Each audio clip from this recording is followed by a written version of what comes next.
All right, at over 7 feet tall and nearly 500 pounds, my next guest is literally one of the biggest stars in sports entertainment. This Sunday, he'll be fighting in WrestleMania 21 on pay-per-view. Don't worry, that guy's fine. Please welcome Big Show.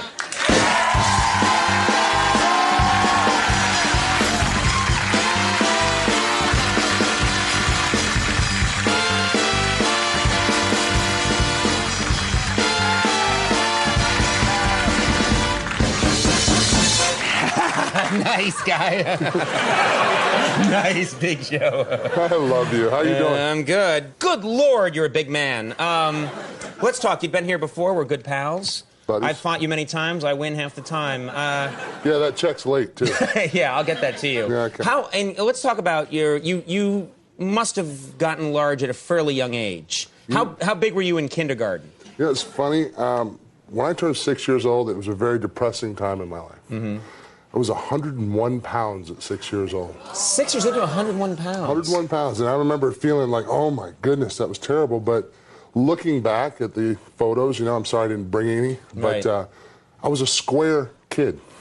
Just square, meaning? Square head, square shoulders, square hands, square feet. Right, right. Yeah, and I wasn't fat. I mean, you could see my ribs. I was just a big-framed kid. Big-framed kid. It's funny because a lot of people, when they're that young, like, I wish that I had been bigger and bulkier. I was a scrawny kid, and other fellows picked on me. I bet you were fast, though. I've always been quick. I'm hard to catch. But then they always catch me, and it's very ugly. If I'd known you then, I'd have had your back. You would have befriended me, I would have been your friend, yeah. You'd have been like that's very sweet. We should do a buddy movie together.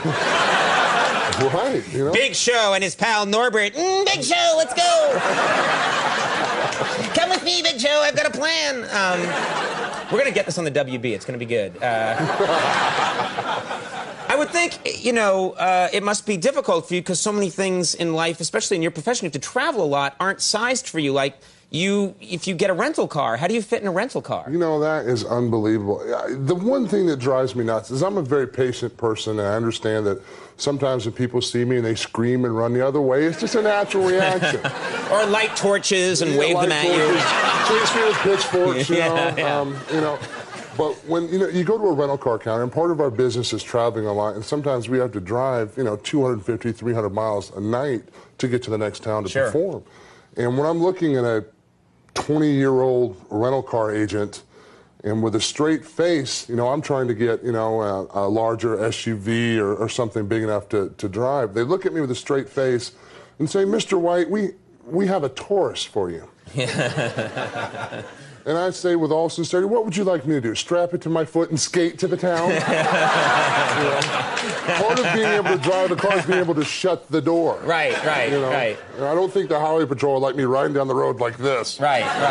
Now, what about airplane travel? Is that, can you when you fly commercial, is there... Yeah, the seats have changed a lot. Some genius in the airline industry decided to say that, you think when you get a first-class seat, that you'd have a bigger seat. Right. Some genius decided to make the seat smaller, right, and they can put more seats in there and charge more money. Right. That guy is actually very smart. If I ever meet him, he's strangled on sight. Yeah. But the smaller commuter planes sometimes cause a problem. I remember calling my wife one time. I was on a small commuter flight somewhere in Texas to somewhere else in Texas, and it was like 17 people on the flight. And I remember telling my wife, and I forget how loud sometimes my voice is. My wife asked, she said, well, honey, how's it going? I said, well, honey, it's the first time I've ever been on an airplane where I actually feel like I'm wearing it. Right. And then everybody behind me started laughing. I was like, maybe I should charge for this. Yeah. That's when you should turn around and go, do not laugh at me! I will crust you all. Hulk angry! What hotel rooms? I know that you've wrestled in Japan, and they're famously their hotel rooms are famously small. What do you do there? Yeah, we stayed one time on my first trip to Japan. We stayed in a business hotel, which the Japanese are very efficient at what they do, and they don't need very many creature comforts as far as hotel rooms go. So this business hotel is very small. I had a tough time getting through the door, and when I lay down on the bed, my head was against the wall, my feet were against the wall. It was like I was literally as big as the room. Well, after 15 hours of flying and trying different foods, sometimes you have to go to the bathroom. Yes. And in a hurry. Right. So there's not much of a chance. I mean, and for me, it was a panic situation, you know. So as I squeezed into this little bathroom. The facility was about this far away from the wall. Right. Well, I have a lot extra when I sit down. Right. So I'm at kind of one of these angles like this. And it's not working for me. I love the view I'm getting by this story, by the way. Okay, well, we'll turn this No, up. that's all right, yeah. So I'm very frustrated at the time, and the walls are like partitions like you have in a cubicle. They're not very sturdy. Right. So out of frustration, I slap the wall, and the wall falls into the hallway. Which by then, it's too late to be embarrassed. It's like, oh, thank Lord I have room. Yeah. So there's some poor guy walking down the hallway, and there's a giant leg hanging in the hallway. You're just there. Yeah, I was there. Great. I was not funny. Oh, not funny, no. You try going to the bathroom on an airplane, you got some poor stewardess with a blanket in front of the door because my knees are that far out in front of the door.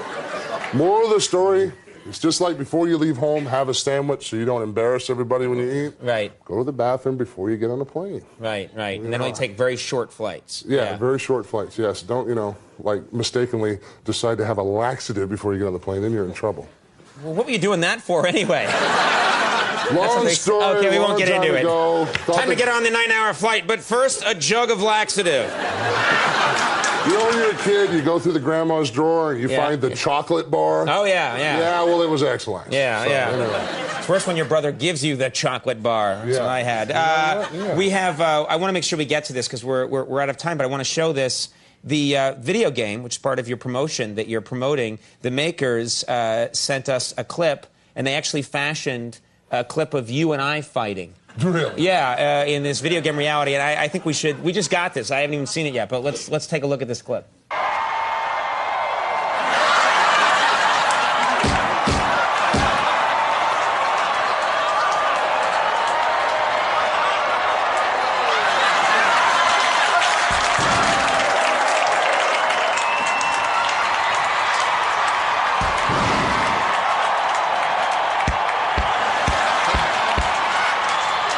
That's pretty much That's pretty much what would happen.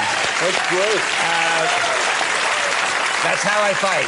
Throwing shots and everything. That's probably why I'm having trouble trying to have a son right now. I think about it. The only time I've beat my career, I've gotten kicked in that area. Yeah. WrestleMania 21 airs this Sunday on pay-per-view, and the new Xbox video game WrestleMania 21 comes out in April. You're always a great guest, good friend of ours. Thank you for being here. He's a good man. Big show. We'll take a break. Zach Galifianakis when we come back. Stick around.